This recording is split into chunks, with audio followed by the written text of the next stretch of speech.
Selamat siang, perkenalkan saya Nisa Milata Nurhain.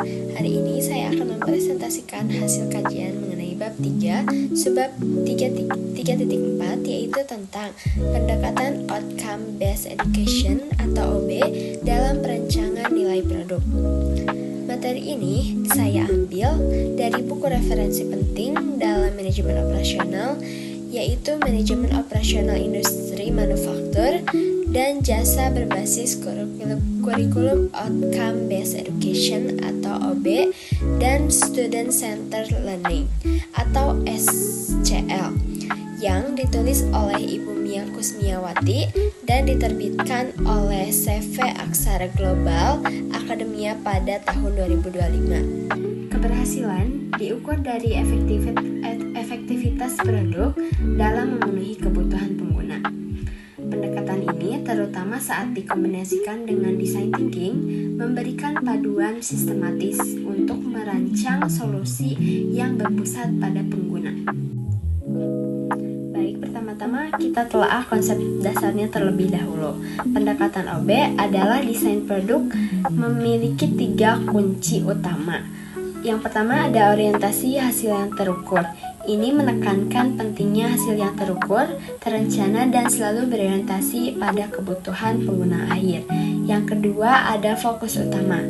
Tujuan utama kita adalah pencapaian nilai dan manfaat nyata bagi konsumen. Yang ketiga ada pergeseran paradigma. OB adalah pergeseran signifikan. Kita bergerak dari paradigma input yang hanya mengukur kinerja teknis atau fitur menuju paradigma outcome. Keberhasilan diukur dari efektivitas produk dalam memenuhi kebutuhan pengguna. Pendekatan ini terutama saat dikombinasikan dengan design thinking memberikan paduan sistematis untuk merancang solusi yang berpusat pada pengguna. Lalu bagaimana kita memulai proses perancangan ini? Mekanisme inti dari OB adalah penetapan intended outcomes atau capaian utama yang ingin diraih. Pendekatan ini menggunakan prinsip backward design. Jadi kita bekerja mundur. Kita mulai dari definisi hasil akhir yang diinginkan. Contohnya pada perangkat edukasi. Capaian kita bukanlah fitur canggih, melainkan peningkatan efektivitas pembelajaran pengguna. Setelah itu, kita baru tentukan proses, fungsi, dan material desain apa yang diperlukan untuk mencapai outcome tersebut. Dengan cara ini, setiap keputusan desain memiliki justifikasi nilai terukur yang jelas, yang sesuai dengan kebutuhan pasar dan pengguna.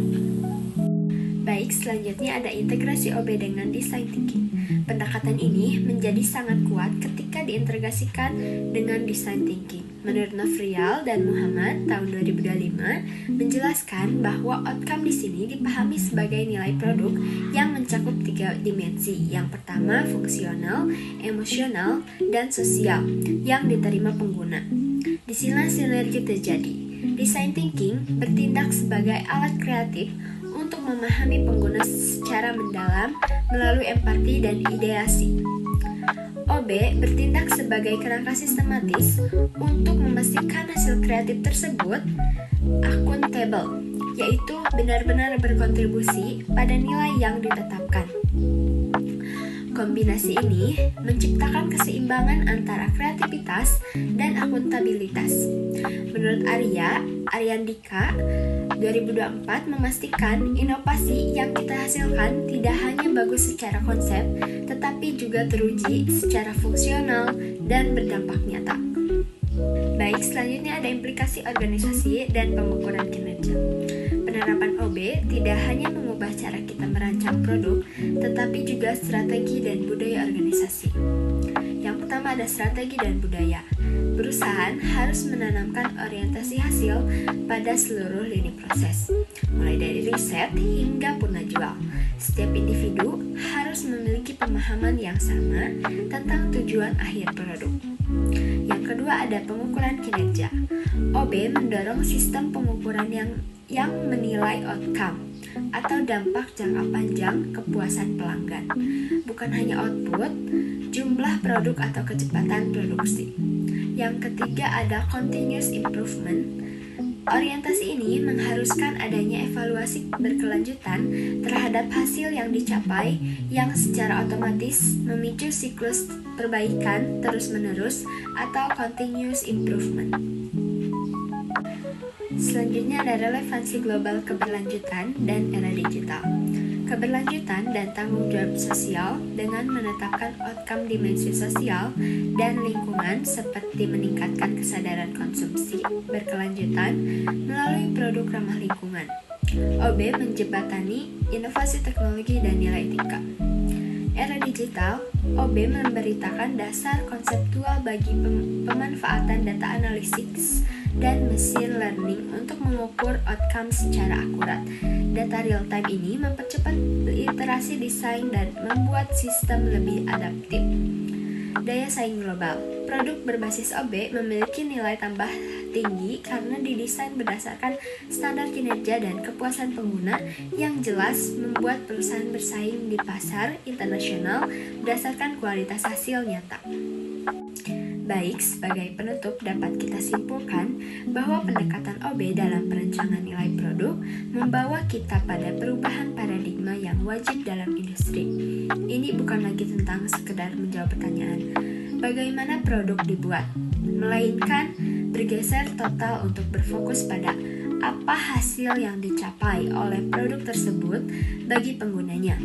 Pergeseran ini secara fundamental menempatkan pengguna sebagai pusat dari seluruh proses desain. Dengan mengintegrasikan kerangka OB, kita memastikan bahwa inovasi dan desain produk memiliki makna, manfaat, dan nilai keberlanjutan yang pada akhirnya menjadi fondasi kuat bagi ekosistem industri yang berorientasi pada hasil dan siap menghadapi tantangan masa depan. Terima kasih atas perhatiannya.